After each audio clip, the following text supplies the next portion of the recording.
Welcome to all you Pisceans. Welcome for your yearly forecast in general for the sign of Pisces for 2016.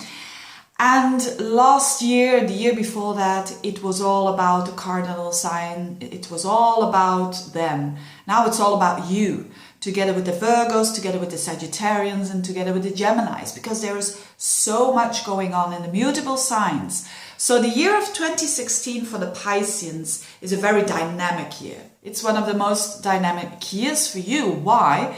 Because not only if there is a lot of activity in the mutable signs, there is more movement, there is more dynamic, but you are a mutable sign. So it means that a lot of slow planets are in key areas of your life.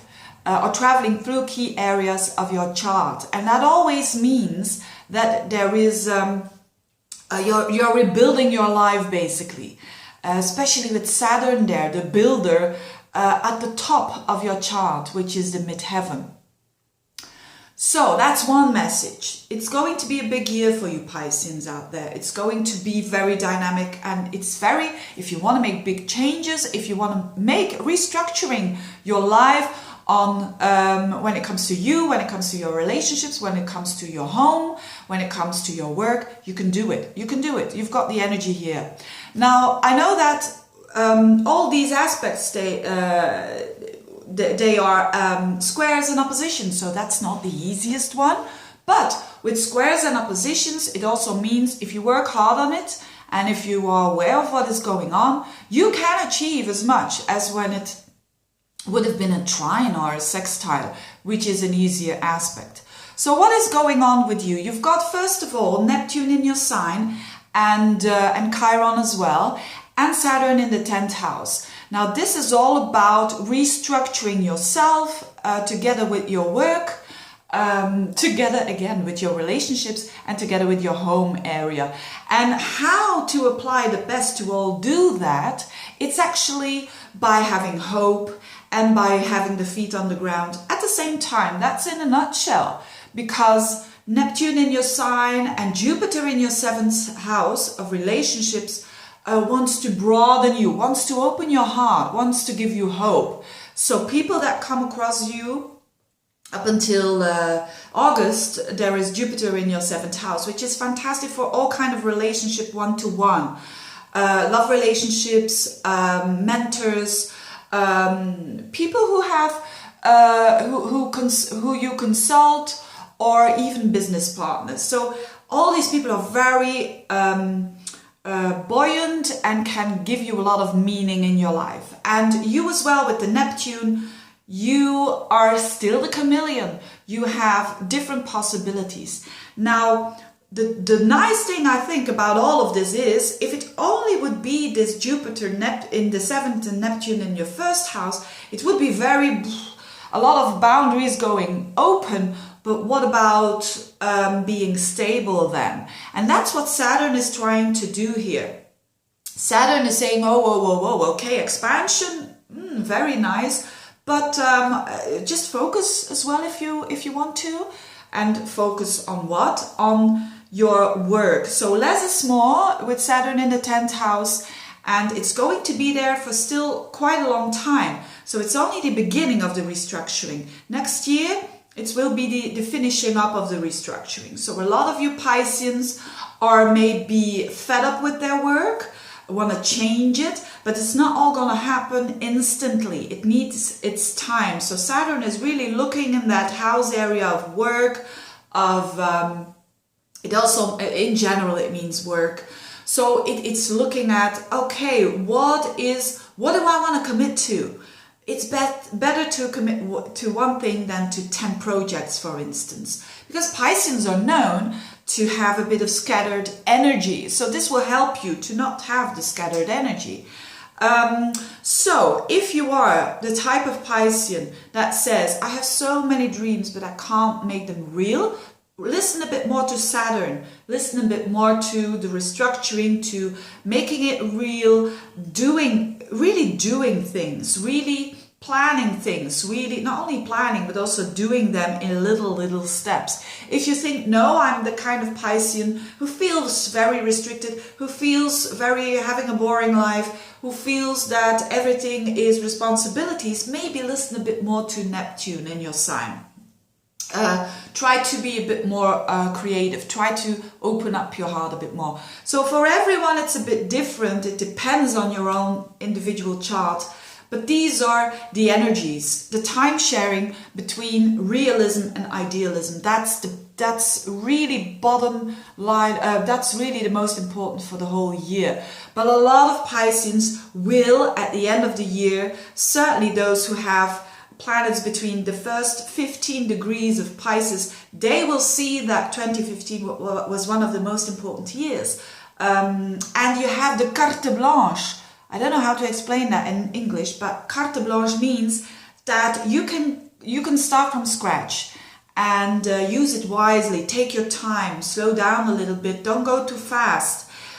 You will have also for an extreme long period of time Mars in your 10th house and in your 9th house, which again is the highest point of the horoscope. So a lot of energy towards learning, teaching maybe, but also towards work. And again, Mars and Saturn together, restructuring work, which will be the period between March and August. So if you really want to do something different, now is the time. But don't rush into it, take it slowly, take it step by step. A very positive thing that is happening and already happened in 2015 once in October is Jupiter in a trine to Pluto. This is one of my favorite aspects because Jupiter is a planet of expansion and Pluto is a planet of strength and seriousness and going deep. When they two meet in a very positive angle, it means something very powerful is going on here. It means something very serious, but something very deep growth is going on. Now for you, that's in the area of relationships, and in the area of the 11th house is friends, but also aspirations.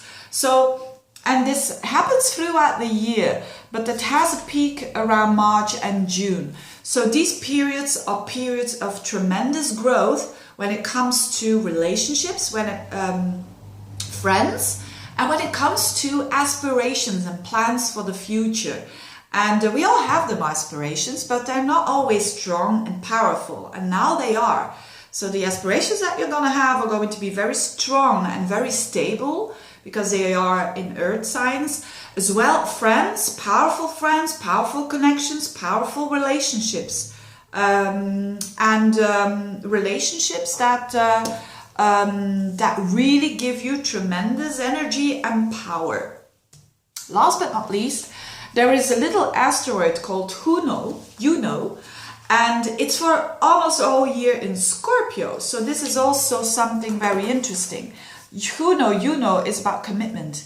And this little asteroid is in your 9th house. It's the house that you like, you Pisceans, because it's also ruled by Jupiter. The 9th house is the house is the house of your vision, your opinion, your belief, your connection with the divine. And foreign countries, publications, and all of that. And that little asteroid of the commitment is there, and the fairness is there. So there will also be an emphasis on that area of your life throughout the whole year in a very positive and deep way. So deep thoughts, that's also Juno there in the 9th house of Scorpio. So this is in a nutshell. The last thing I want to say is the South Node will be in your sign for the whole year. What does this mean? So the South Node will be in Pisces, the North Node will be in your house of the 7th house of other people. So what you would do to achieve the most positive out of this is being open to other people and trying to work together with other people, or trying to at least have an open heart to other people, because the North Node is in the 7th house. So put your focus a bit on others. This is really good for you. And the South Node in your sign So it will, in a certain period throughout the year, it will be aspecting your sun sign or your ascendant or your moon sign. It means that a lot of Pisceans are also letting go of some pieces of their identity when it's your sun sign, of some pieces of their personality and how they come across towards others. That's the ascendant, so how they profile themselves. And if it's your moon, if you've got the moon in Pisces, there will be pieces that you let go that were habits or patterns that are no longer suiting you. It can also be something that you were really used to do, or it could also be something that your home environment that changes, because that's also the moon. So a year, I think, for Pisces where a lot can be done. And I wish you all the best. This was a very general horoscope, and I hope I've given you some clues there. Do your best to make the balance between reality and idealism, and I think you will be fine then. Thank you very much for watching. Subscribe if you like, and have a very good 2016. Bye bye.